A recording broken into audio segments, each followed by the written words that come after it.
Chrisley and his family gathered to support formerly estranged son Kyle amid the family's ongoing controversies. J.Lo giving fans a rare look behind the scenes at life on the road and her big celebration when she turned 50. I've been trying to get her to leave that show for years. Yeah. Lance Bass sounds off about Lisa Vanderpump leaving the Real Housewives. Plus, Like every girl in this town. Trisha Yearwood is here with a new female anthem. We're talking all about her life, love, and new music. It's all live today on People Now. Let's go.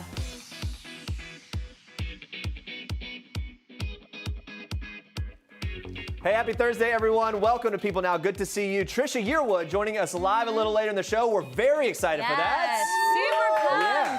We're going to be talking all about her new album, Every Girl, which features a few exciting collaborations. So we want to know, who are you most excited to hear sing with Trisha?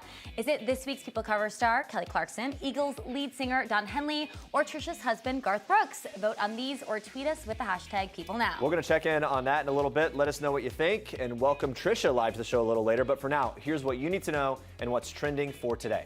Todd Chrisley announced on Wednesday that his formerly estranged son Kyle is doing great after being hospitalized. A photo posted to Todd's Instagram shows Kyle smiling from a hospital bed, surrounded by his parents, siblings, and grandmother. Now, missing from the photo is Todd's eldest daughter, Lindsay. Todd captioned the photo in part, "Not today, Satan, not today. God shows up and shows out." I can hear him saying that in my head. According to a spokesperson for the Chrisley family, Kyle had an adverse reaction to his medication. We're happy to see him doing well now. Kyle's hospitalization comes 2 weeks after Todd and Julie were indicted for tax evasion and other financial crimes on August 13th. The Chrisleys have denied the charges against them and pleaded not guilty on August 14th. Following that indictment, Kyle revealed that he was no longer estranged from his father and denied previous claims he made about Todd's taxes, saying that he was lying because of a drug addiction. Kyle posted a lengthy explanation on Facebook, clarifying that he is now sober and has been able to mend his damaged relationship with his family. And he claims that it was his sister Lindsay and biological mom Teresa Terry who turned Todd and Julie into the authorities. Lindsay has denied these claims through her lawyer. News surfaced shortly after Todd and Julie's indictment that Lindsay had accused her father of attempted extortion, alleging that he and her brother Chase harassed and threatened her over an alleged sex tape. Now, that's all according to TMZ. Both Todd and Chase have denied Lindsay's allegations and accused her of being intimately involved with former Bachelorette contestants Robbie Hayes and Josh Murray. Despite his fractured relationship with her, Todd tells People, "Although our hearts are broken, Lindsay is our daughter and we will always love her." All right, on to this. Luann de Lesseps is revealing that she has completed her year-long probation and is, quote, humbled and grateful for this life lesson. The 54-year-old Real Housewives of New York City star shared a handwritten note on Instagram Wednesday night expressing her gratitude and happiness. In that note, she writes in part, "I'm happy to say after a difficult year, I've made it through." De Lesseps adds that she's ready to put the past behind her and asks fans to wish her luck as she moves on with her life. De Lesseps was arrested in Palm Beach, Florida in December of 2017 on charges of disorderly intoxication, resisting arrest, battery of an officer, and making threats against a public service. She entered rehab after her arrest and again in July of last year, which caused her to miss the Real Housewives Season 10 reunion. Now, De Lesseps pled guilty to the felony charges stemming from that 2017 arrest. She avoided jail time in August last year when she agreed to a plea deal that placed her on a 1-year probation and required her to perform 50 hours of community service, attend 2 AA meetings per week, not possess or consume alcohol or illegal drugs, and attend a victim impact class organized by Mothers Against Drunk Driving. Stay with us, guys. Later in the show, we're going to be recapping all things Housewives, including Emily Simpson and Shannon Beador's dramatic fight on this week's Real Housewives of Orange County. That's coming up. All right, in this week's issue of People, Jennie, Garth, and Tori Spelling are opening up about the good times and the tough times, including the death of their beloved 90210 co-star Luke Perry. The two reveal that even though Perry could not contractually be a regular on the Beverly Hills 90210 reboot because of his Riverdale commitments, he was supportive and proud of that revival. Garth and Spelling also told us about the advice Perry had for them as they set out to revive the classic show. Watch. I remember he sent you, was it you, the text that was like, don't lose your vision or stick to your guns, basically, and said, do what you set out to do. Don't let them change your mind. And they also say that it helped their grieving process to be with their 90210 family when Luke passed away back in March. Take a look. At least we were all back together again. Because in that moment,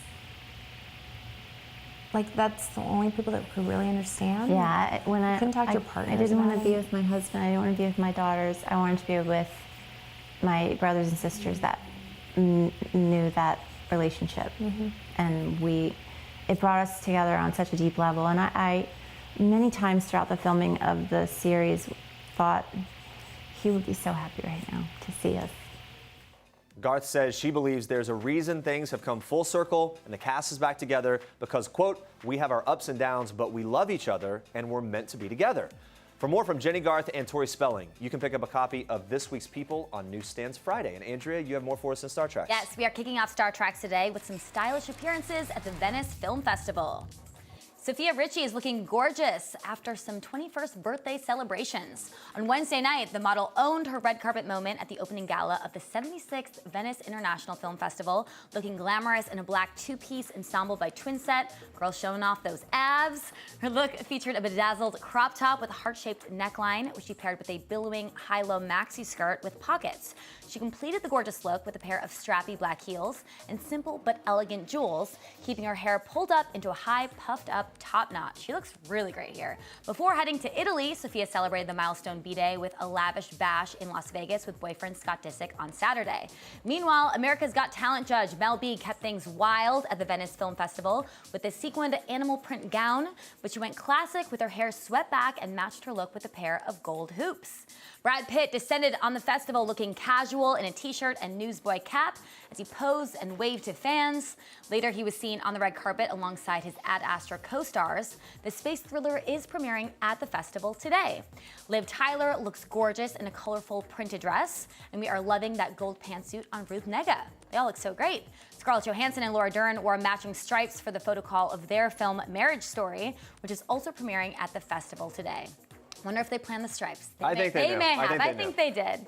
Well, you guys, Zara Larsson is single and ready to mingle. Rumors started swirling earlier this week that the 21-year-old Swedish singer had broken things off with her boyfriend of over 2 years, Brian Whitaker. This all came after she hit the red carpet at the VMAs solo on Monday night. And maybe the biggest piece of evidence of all, the pair does not currently follow each other on Instagram. Oh, man. Snap. Well, Zara stopped by People Now and exclusively set the record straight on what her love life looks like these days. Watch. You sing a lot about love. Is there Yeah. time for romance in your life? You know what? At the moment, no, it's not. I don't have it. And it's fine because I'm single right now and I'm excited about that because I'm young, I'm cute, and I'm out here and I'm like, I have to live my life. I mean, I haven't been single since I was 14. Yeah. Wow. Yeah. How are you liking? Being single is really fun. How are you liking single life? I mean, I'm very busy. Yeah. So I don't really like live it out, but it's just nice to know that you don't have, because the relationship, just like friendships and with families and all your relationships in life, you gotta work on it. You gotta like put time into it and you gotta nurture it and all of that. And it takes a lot of energy. Zara celebrated her 2-year anniversary with Brian in June, posting an Instagram that reads, 2 years with this special being, I love you. But I think it's over now. Not so special anymore. Yeah, we're happy to see she's happy about being single now. You do you, girl. Those are your Star Tracks for today. All right, guys, stay with us. Trisha Yearwood will be here live talking all about her new album, Trisha's Southern Kitchen, the CMA Awards, and so much more. We've got to cover it all. Plus, will NSYNC ever take the stage again together? Will they ever release a new song? These are the questions. Lance Bass has some answers. Stick around. All right, so patience is a virtue, and here's the proof. A Canadian man from Edmonton, Alberta, is $60 million richer after using the same lottery combination for 20 years. That's gotta really feel smart. so good. It actually is a good philosophy. Like, you stay consistent, the numbers are random, maybe more likely, I don't know, And whatever. it paid off. It takes 30 years to do it. Bon Trong's lucky numbers were a combination of family birthdays and significant dates to him. 2, 3, 4, 8, 9, 20, and 30. Now he's rich. That is, I mean, dedication finally kind of came through here. What would you do if you won $60 million? That's the question everyone immediately asks. Yeah, well, one thing I wouldn't do is wait to cash in the winning ticket, but that's what this Lotto Max jackpot winner did. So Trong hit it big back in October of last year. He's just now stepping forward to claim his prize. So that's 10 months. It's like, this is just kind of like, I can't believe it. Gotta How do you get sit on that for everything in 10 order. months? Trong says that he was so overwhelmed that he just couldn't claim it. In a Western Canada Lottery Corporation press release, Trong said, quote, I took the printout home and stared at the numbers in my ticket for hours that day. I could not believe it. Yeah. I think I could see myself doing the same thing. Like, wait, is this right? No, I would go, really? You could wait around for that long? Not for 10 months, but like to sit there for a day going like, wait. Yeah, maybe a day. He has a lot of patience. Exactly. It turns out, though, it was a pretty smart move. So according to CTV, Trong got the opportunity to think through how the money would alter his life. I mean, it's a big change. So he said, I started to think about what this win would mean for my family. I realized it's going to change a lot of things. I wanted to make sure we were all ready and prepared for those changes. Really smart. Kind of, realizing this is a moment that you can't take back. Once you win that money, everyone comes out of the woodwork. Yeah. 10 months later, finally ready, has a well thought out list of some practical things he's going to do with the money, like pay everything off, buy a new home, put money away for his family's future, of course. But after those main things, Strong says that he'd like to take his family on a nice vacation. To where? He says, I'm not sure where just yet. I think we'll try to go everywhere. Yeah. And he can just go everywhere. Just spin the globe and pick, right? Yeah. According to WLCL, Strong's prize is now tied for the largest Lotto Max in Alberta ever. The $60 million jackpot was previously won by a couple back in September of 2017. Good for him. All right. Thirsty Thursday, guys. It's a special day today. We love wine. We are celebrating it because it's National Cabernet Day. So whip out your wine glasses and join us. Yeah, according to multiple wine websites, National Cabernet Day is always celebrated on the last Thursday before Labor Day. Guess what? I didn't know that, but we know now. So there we go. So Jeremy is doing the honors here. Okay. Honors. Columbia Crest Winery, which is based in Washington State, conducted a survey with Wakefield Research. Here are some interesting stats. You ready? 6 out of 10 wine drinkers consider Cabernet Sauvignon their go-to wine. 76% of wine drinkers spend $15 or less per bottle of wine on average. Yes. Are we there? Well, we're there. Yeah. 63% of wine drinkers say it would be a bigger turn-on for their day to know about wine compared to someone who knows about politics. Smell. 55% of parents who drink wine have brought wine to a play date. This have is you done definitely that, Jeremy? Under 15. It's fine. Oh, what's this? Look at this customized bottle was sent to us by Columbia Crest Winery. This is amazing. Thank you guys so much. Let's give a toast to one of the best days of the year. We're going to pop this open for sure. Thank you. Cheers. Yes. All right. We're going to enjoy this. You guys watch this. Everybody thought I was crazy when I wanted to go out and let everybody know that I was 50. That was just like something that why are we highlighting this again? But for me, it was important. It was important as a woman to do that, to let people know that you don't get to write women off at a certain point in their life. You don't get to write people off. Jennifer Lopez is opening up about why she decided to proudly celebrate turning 50 with a world tour. So she gives fans a behind-the-scenes look at that tour on her YouTube travel vlog titled It's My Party Tour Around the World. Yeah, we get to see her life on the road, rehearsals, and J.Lo interacting with her fans. She turned 50 in July, and she has some inspiring words for anyone who feels like their age is holding them back. Take a look. You're getting better and better as you go, so long as you are open to the experience of growing and evolving. The video diary continues to show plenty of footage from her travels and concerts in Tel Aviv, Israel, Malaga, Spain, Moscow and St. Petersburg in Russia, and Egypt. She went everywhere. J.Lo took her twins Emmy and Max and her fiancé Alex Rodriguez along for the ride. Here they are in Israel riding camels, spending some time together as a family. Looks like they're having some fun. And a highlight of touring with the kids, we're sharing the stage with her daughter, Emmy. And in another behind-the-scenes YouTube video, Lopez shares the special moment of rehearsing with her daughter, followed by Emmy's rock star moment. Let's take a quick look at the proud mom and daughter duo singing J.Lo's hit song, Limitless.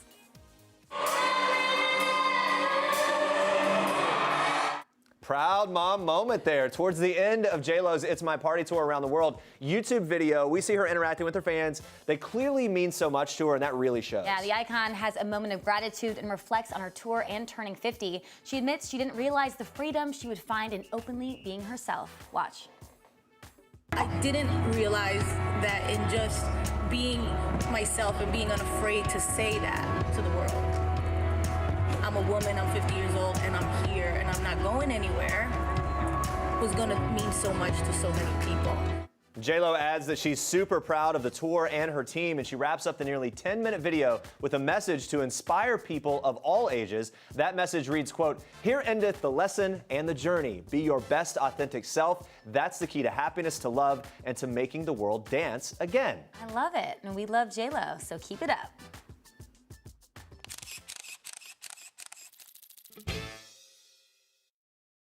Like every girl in this town.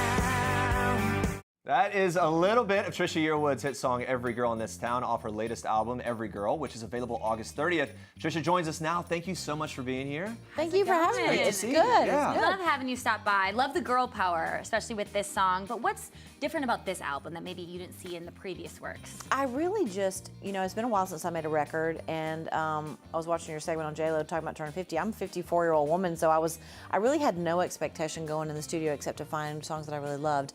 And this song, Every Girl in This Town, kind of emerged as this kind of girl power song without being preachy, just talking about, accepting yourself the way you are and going for your dreams, and especially that message that says, you got this, baby, so what if you don't? I love that line because it's kind of like, it's okay to give yourself some grace, not be perfect. And it's just a message I think that girls and women need to hear. Yeah, and guys too. Honestly. And guys too. I hear and I'm inspired. I am. It is. There's something about like just going for it and putting yourself out there and owning it. 100%. You perform Tell Me Something I Don't Know on the album with our cover girl this week, Kelly Clarkson. Yes. How did that collaboration come about? Kelly and I've worked together before on a record of hers, and also she and Reba and I did something on Reba's record. Kelly is not real. She has another gear. She sings like, I don't even know. She comes in, she nails it in the first pass, and you go to lunch. It's like she's ridiculous, and I love her. And so when there's a harmony that I want it to be really strong and it's really up there, I'm going to call in the big guns, and that's her. Yeah, and she's getting ready to launch her own talk show. She is. I think she's going to be so great at it. I think she's going to be so awesome because she is a walking talk show. She is a walking TV show.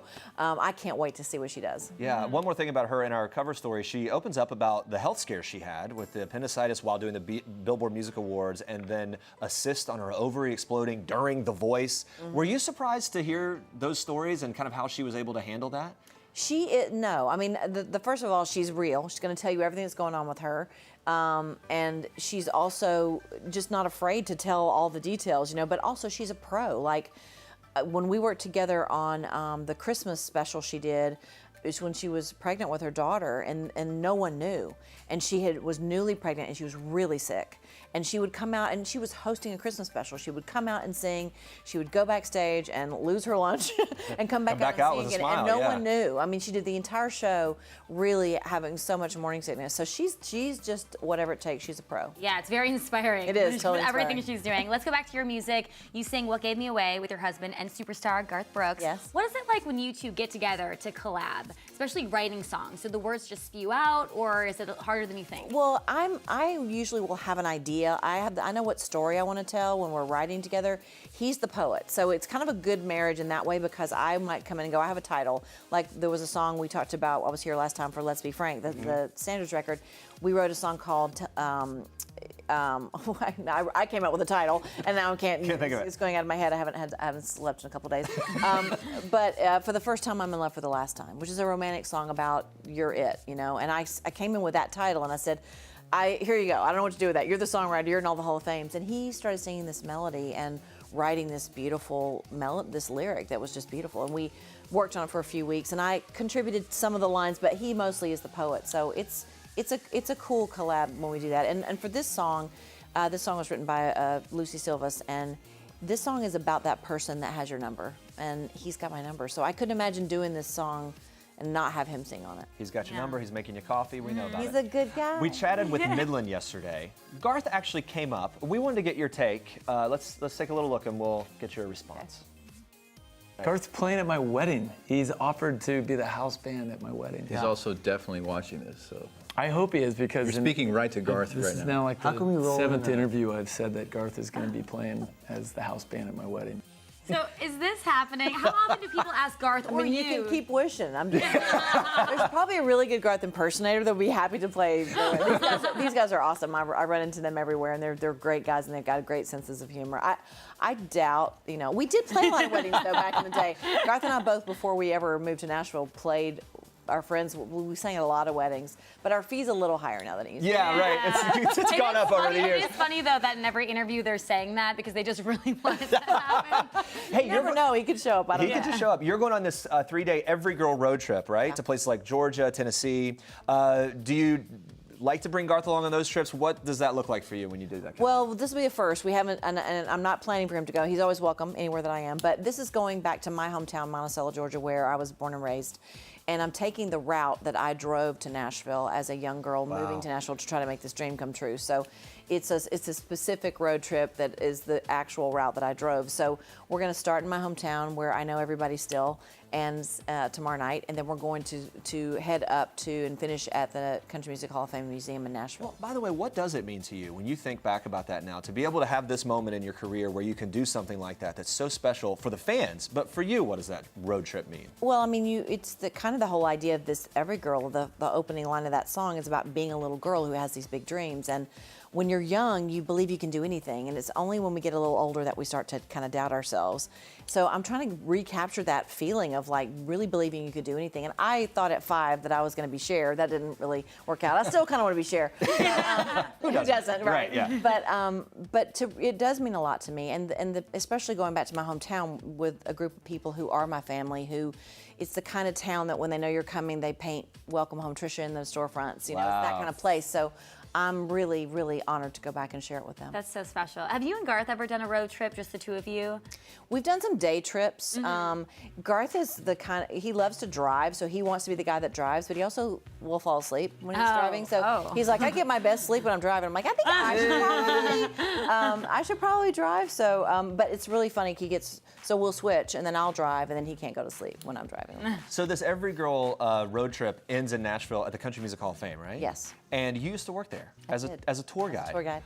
What's the craziest thing that ever happened to you while giving tours there? When you think back to that phase, is there something that sticks out? Yeah, I was, in my early 20s, and so this would have been in the 80s, and I was part of the Hall of Fame Museum is Studio B, where a lot of artists like Dolly Parton, Chet Atkins, and Elvis Presley recorded.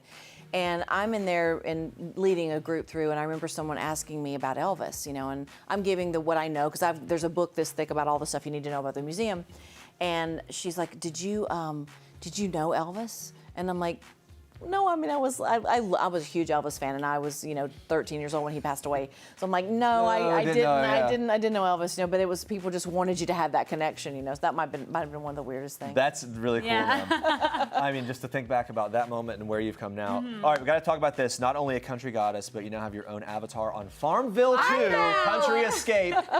Look, there it is. How did this come about? Look at that. I am a person who is never idle, and I will get down a rabbit hole on a game. Okay. And then I'll get I've got to get it off my phone, I've got to stop, and this is my current rabbit hole game. So you were really in on Farmville. I'm in. I grew up on a farm, and it's really funny because my brother-in-law is an actual dairy scientist, and he thinks I'm crazy because I'm like, my cows, it's like I know when I'm not playing the game, they're jumping up and down and they're glowing and they need to be milked, and then I've got all these crops and I just don't have room, I don't have time for all this stuff, so I'm way in it right now. So I can't believe, I haven't got to play with the actual Trisha avatar in the game yet, so I think it's going to be take me over the top. Yeah, that's going to be a moment, right? Pretty surreal.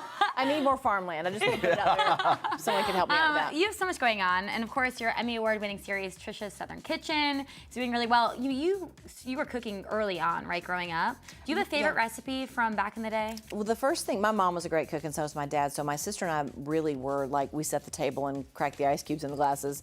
But my mom was great about letting us help in the kitchen. So I learned early on how to make things like cornbread and I think sweet tea, which is 1 ingredient, 2 ingredients, and cookies, just the basics, And it was when I moved away, I moved to college and I was had my first vegetable out of a can because we grew up on a farm and did everything ourselves.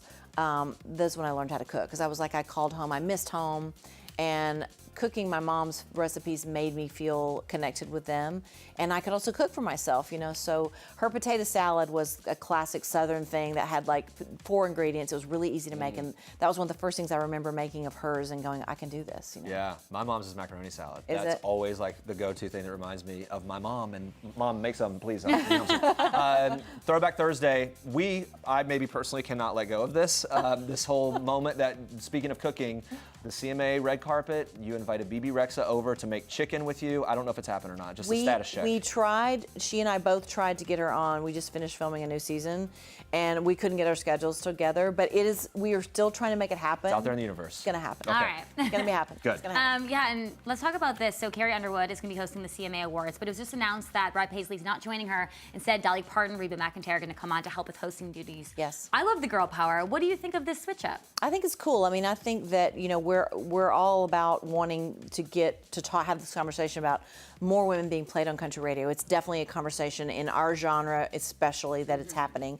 So I feel like it's fine. You know, the guys are great, everybody's good, but let's give some love to the women in country music. So I think it's going to be a really awesome show, and I think things like this really keep that conversation going. All right, time for a little game. You ready? I'm ready. Here's our link. Farmville, okay, generally related to farms. Ponds, we go fishing. So we're gonna play a little game of fish and dish. Okay. You ready for this? I don't know. So we got a little fishing poles, we got a little game, and each color has its own category. If you reel in a purple fish, you have to answer a career question. Red fish means love life. Yellow fish, miscellaneous. Orange fish are for party questions. Green means you get to ask us a question. Your little poll. Avoid the green. I feel like you'll like this game. Avoid the green. I want to ask. Here we go. Here we go. And I'll just go and I'll just try to get one. Yeah, they pop up and then, oh my, that's the fastest. You're really Are we even good. ready? There's a pond. There's a pond in Farmville. I'm just saying. Orange's party. What's your drink of choice on a night out? I like a lemon drop. I like a lot of lemon drop. Okay, yeah, that's a dangerous one, right? It's so a dangerous sweet. one. Or just a really nice glass of red wine, nothing that's too heavy. It is National Cabernet. Yeah, we've got an amazing bottle of red wine in there. Nice. Have some wine in the middle of the day. Do I put There's my fish back? time for more. Catch Yeah, I'll and take release? it back. We catch and release. Just making sure. Yeah. I don't want the. I want to. Now there's pressure. Yeah, there's a little pressure. Sometimes it's like good. Oh, so close. So close. It's gonna happen. See, Farmville is a little easier. It's digital. Totally. It's a little different ballgame. Uh-oh. How long can we? I found that maybe if you dedicate to one. Oh. And hold. Okay, we'll give you that one. That one's malfunctioning, but it's red. There you go. Andrew, you got the red question. All right, love life one. Uh-oh. If you wanted to romance Garth with a night out or in, what would your game plan be? I mean, pizza. That's all you need. Like, that's for him, that's the most romantic food. We are very stay-in people, only because, not that we don't want to go out, but because we travel a lot and we're out a lot. For us, that really decadent thing to do is to just be home together. And by the way, probably impossible for you to have like a peaceful dinner. Everyone wants to talk to you. It just depends, sometimes it's really cash and sometimes everybody wants to just come by and say they like your music, Or it's like you're in mid, I don't want to bother while you're eating. In a bite, right, yeah. But here we go, yeah. Before you go, we've been asking our viewers which collab they are most excited to hear from your new album in our People poll. So let's take a look at the results there. Kelly Clarkson and then Garth coming in a close second. Some fun collabs, though. One Twitter user, Katie Noel, says she voted for Kelly only because I've already listened to the one with Garth. There you go. Fine. Yeah, You're fine. Trisha, thank you so much for joining Thanks us. for having me. Great to talk to you. Always. You guys make sure to check out Every Girl when it's released on August 30th, and keep a lookout for Trisha in a city near you. Lance Bass is partnering with TJ Maxx for their Max You project to help women feel and look their best while also embracing their individual evolution. Lance opened up to us about his own style evolution and how embracing who he really is made a world of difference. Take a look. It's all about that confidence. When you're wearing something you feel good in, it changes your personality. And for the longest time, I look at all the stuff that I wore, so horrible. But at the moment. No, at the moment it was horrible. I look back at all those pictures and I don't see myself at all. Not until I was able to, come out and be myself did I start thinking about what I wanted to look like. I didn't have to care about people saying, oh my God, I think you might be gay. I embrace it now. And I'm all about the celebrating with the hair. As I was know, asking you about before, how often you do it. It's an ever-changing look. This is an ever-changing look for sure. Every time I shower, it turns a different color. He does have great style, and gotta love his honesty, right? Speaking of honesty, the last time Lance's fellow NSYNC member Joey Fatone joined us, he was a little sneaky about being the rabbit on The Masked Singer. He lied to us. Yeah, he had to do it, but we're still not over it. And although Joey got us good, Lance says that he's apparently not too good at fibbing. Watch this. He could not keep a secret from me at all. I didn't even know what the show was, but I remember we were eating sushi and he was like, so I'm doing The Masked Singer. I'm like, what is that? I'm the white rabbit. I'm like, I don't even know what you're talking about. He's just like, no one's even asking. No one even. When you think back to your NSYNC days, like way back when, who was the best at keeping secrets and who was the worst? The worst right here. Well, back in the day, I was very shy, so I guess I would keep a secret, and I kept my secret pretty well, I guess. But then once I came out and I started doing, I had my radio show forever at SiriusXM, and I like to talk. And so that gets me in trouble, and I kind of reveal some things because you forget what are secrets and not. You're like, oh, I don't think I was supposed to say that. Yeah. So yeah, I have to apologize a lot. Lots of apologies. Lance also recently had to apologize for something he said while officiating Vanderpump Rules stars Jax Taylor and Brittany Cartwright's wedding. Take a listen. I'm talking about the wedding, what happened, and then there was one little nugget of a storyline that I didn't realize probably no one knew yet, and I'm like, what was that nugget? I don't even know if I want to talk about it now. Well, it's because I out keep there. getting It's in on the trouble. video It is for the out wedding, there. right? No, there was a rumor that Tom and Katie might not be married because they didn't fill in their information right. So I was talking how funny that was, and wow, they might not be married, and so yeah, that's... Some drama. Lance also weighs in on the current drama with Jax unfollowing his Vanderpump Rules co-stars on social media and whether he was the reason why. It does not have anything to do with me, I promise. I think the rumor was that, yes, they were upset that I was chosen to be the officiant, but no, that is not the case at all. Jax, he's a funny guy. He can be a little hothead sometimes, and he reacts very quickly. Quick on the unfollow very button. quickly, But what I love about that group is, they've been, 8, 9 seasons now, and they love each other, they hate each other, they fight, then they become best friends again, but they always come back together like a family, and I think that's incredible. Lance is also good friends with Lisa Vanderpump, who made waves when she quit the Real Housewives of Beverly Hills. Now, Lance says he was happy and actually supportive of Lisa making that choice. I've been trying to get her to leave that show for years. Yeah. Because I knew it, and I kept telling her, I'm like, look, one season, these girls are going to take you down. They are going to plan, they are going to meet up and be like, all right, this is the little nugget that we're going to, and they did. They waited, years to bring her down, and so they went hard at her. Was there like a I told you so text? Kinda. But Lisa has such a huge heart, and she's one of those people also that I say don't read the comments, but she's one of those people that she wants to, everyone to like her. She wants to prove like, no, I mean this, and you can't change everyone's minds. You're not gonna, not everyone is going to approve of everything that you do, so you just need to be yourself. Why do you think they brought her down? Is it they're intimidated, they're jealous? They're jealous, come on now. She was the queen bee. So of course, a lot of jealousy comes in, and Lisa has this wicked sense of humor, this British humor that a lot of people don't get, so she's always poking, she's always making fun, which I love, and she gives it to me and my husband, all the time. She's always making fun of me, and but I love it and I embrace it. What does she make fun of you for? My southernness. We both love food, but my tastes are way different from her taste, so she's always making fun of the stuff that I would cook over what she cooks. You like the deep fry? I love me a deep frying, anything's, just bad for you. Yeah, right. And of course, before Lance left, we had one more thing we had to ask. You can't blame us for trying. I'm sure you get this all the time, probably every day, and we're going to keep asking until the Is this a reunion question? Could we ever surprise, see surprise. an NSYNC song or a new album or anything reunion? It would be lovely, but I don't see anything happening anytime soon. We have not discussed it yet because we are the worst communicators in the history of Earth. Who's the worst of the group? We all are. It's just bad. We even run a merchandise company together, and to get us to approve one shirt takes sometimes 2 months. It's like impossible. It's so hard. Justin's off, very busy in the studio, and Chris just is, the best dad right now, so he's never looking at his phone. Joey and I are pretty good at responding.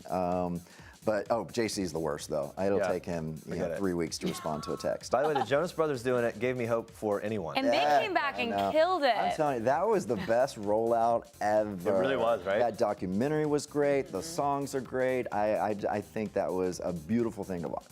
Sometimes you feel kind of silly to ask, but you never know. It's gonna be that one time you don't ask, when it happens. Fingers permanently crossed. Yeah. All right, now we move on to this. You attacked my weight loss, my 2 successes that I've had after a really hard year. You're having a hard year now? I had one last year. I understand that. So I have know 2 you successes, I've and heard you went about bam, it. bam. Over nice, and nice. over and over. I should have picked up the phone. I should have texted you. I should have asked you, but that was wrong. That's on me. That's 100% on me. We're about to discuss that dramatic moment and much more from this week's Real Housewives of Orange County. Plus, we are breaking down the top moments of this week's Real Housewives of Potomac, Cayman Islands edition. And here to dish on everything from the chic to the bleak within the Real Housewives world are People's Housewives experts, People writer and reporter Dave Quinn, and People TV producer Sam Belikoff. What's up, guys? Sam, that clip we just saw, what did you make of the fight and the resolution between Emily and Shannon?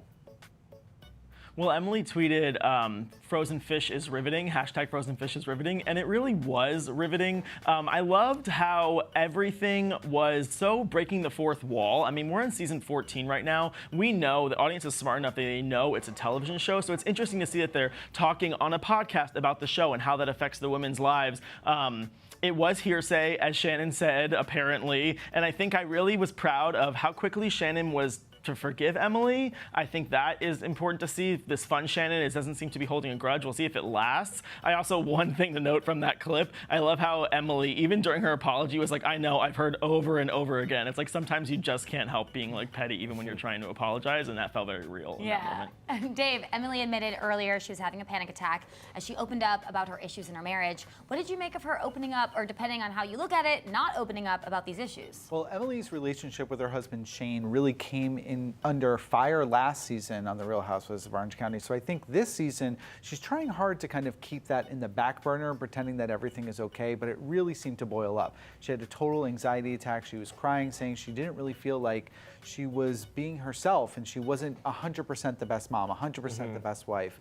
I mean, they haven't seen each other in almost 10 days. He's been studying for the bar exam. Being away from one another is really boiling up with her and causing some problems. A lot of things going on. Let's talk about this.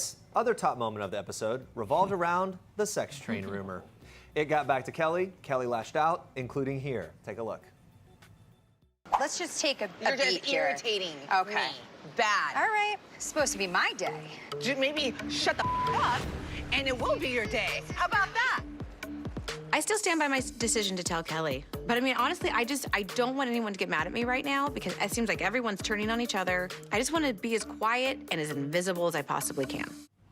All right, Dave, what'd you make of that moment? Well, first of all, Bronwyn is completely earning her orange in this case, right? Bringing some things up, stirring the pot, causing drama right away. Listen, it's a dirty rumor. Kelly has denied it. I think we have to just believe what she's saying here. It sounded like a lot of the women did not want to have this on the show, and Bronwyn kind of made sure that it happened on air. I don't know. I mean, I don't really want to be thinking about any of these women being involved in a sex trade, so I'm going to just pretend that it never happened. Let's just put it that way. Sam, what is your take on all of this?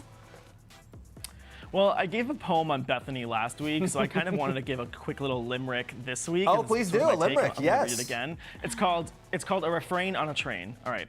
So who's to blame? Nearly all the ladies I could name. Vicky for opening her mouth first. Tamara saying, are you talking about the train? Lips pursed. Or was it Bronwyn calling Kelly with possible thirst? Or Gina for telling Emily a rumor nursed? Which was worst, when Kelly cursed and cursed, or Emily's words outburst? Are all the women to blame besides Shannon Bedore? But oh yeah, Tamara claims she's been spreading it more. I will end with this thought. This rumor is overwrought. She denied the sex train. That's worth saying again. But even if she did it, she was single, and say it with me, ready to mingle. It's hard on these streets finding a date. So let's not judge if one night she found 8. Jokes aside, we should be more sex positive, and that's my poetic expositive. Oh, he does it again. Wow, Thank you so much. All right, moving on to the Real Housewives of Potomac. The ladies are still in the Cayman Islands, and one top moment came after Robin confronted her best friend Giselle for stirring the pot at her open house. Take a look at this. That was really wrong. I'm gonna work on that. Can you please forgive me? I'm sorry. I can forgive you, but I don't want you to do it to someone else. Sam, what's your reaction to this moment here? I mean, you can tell that they are really, truly good friends. We've known that for years, and the fact that Giselle owned up to this so quickly was really touching and sincere to see, but it's also, I think, because she underlyingly doesn't have issues with Robin. You know, when you're close with somebody and you upset them, you want to make up with it immediately. I think it was interesting that the other women were kind of interested because they've been calling Robin her puppet for so long, and I think this shows that she's not that. She can confront Giselle when she has an issue, but they moved on, and it was nice to see. All right, Dave, Candace said that she never thought that she'd see the day where thing 1 and thing 2 would check each other. Did you ever think that you'd see that day? Never, ever, ever. Yeah. And you know, this is one of the things that Robin has gotten a lot of flack for in the past because Giselle is a little bit more outspoken. It seems that Robin is always just kind of staying beside Giselle's side. Yeah. It was nice to see her speak up a little bit. I wish that she would do it more often. Do you feel like she will? Like maybe this was this could be a good turning point for her, but it may be it may be a little too late for her in the long run of the Housewives franchise. You know, I think people wanted to see her going against Giselle a little bit earlier on. nonetheless, their friendship is really strong, and we're happy to see that the two of them are doing well. All right, the other top moment of the episode was when Ashley and Candace got into it again, rehashing their issues from Potomac's dinner party from hell. Watch. So you're not sorry. Candace. You're not sorry. I didn't say I wasn't sorry. All right, what's the resolution? The resolution is to apologize for making a shady remark in my home that then led me to be inappropriate. I'm not responsible for your actions, okay? You chose to react I'm not that saying way. you're responsible, So then but that's that where is it what stops. led me I will to say be I'm that sorry way. for my shady remark, and that's it.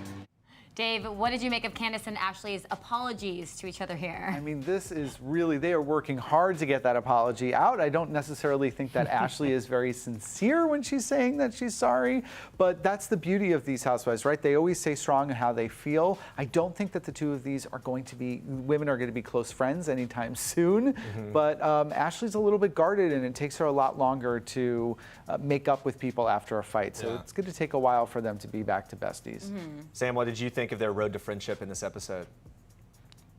I fully agree with Dave. You know, we saw them near the end of the episode do yoga, and they came together, but it's sort of the opposite of Robin and Giselle. Like, these are not true friends. So even when they're apologizing to each other, you kind of feel that they're pleasing each other. You know what I mean? They just don't want to fight in that moment, but it's going to bubble up again. So it was nice to see them put it aside, but like we saw in that fight, that putting aside doesn't last long, and we know it doesn't last long with these two either. So much drama. Can't wait for more. Dave, Sam, thanks so much for being here. Everyone, make sure to follow along with us and watch The Real Housewives of Potomac Sundays at 8, The Real Housewives of Orange County Tuesdays at 9, and next week, The Real Housewives of Dallas premiere Wednesday at 9. We're going to be watching that. It's all on Bravo. And coming up tomorrow, guys, we're joined live by singer Jordan McGraw. He teamed up with Modern Family Sarah Hyland for their new track, Met at a Party. We're going to ask him all about that. Plus, Real Housewives Candace Dillard and Karen Huger are breaking down all the drama this season out of Potomac. And one more big thank you to Columbia Crest. Look at this the custom-made label for National Cabernet It's Day. wonderful. Really delicious stuff. Thank you guys so Yes, much. That's thank you. super, super cool. And thanks for watching, everyone. For now, we leave you with one last thing from Drake Bell.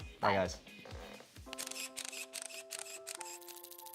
Hi, I'm Drake Bell, and this is One Last Thing. The last song I had stuck in my head was probably Bohemian Rhapsody by Queen. Oh, mamma mia, mamma mia, mamma mia, let me go. The last celeb I texted was Shawn Mendes. The last TV show I binge-watched was Mindhunter. This is one predator. What if you're wrong? I'm not.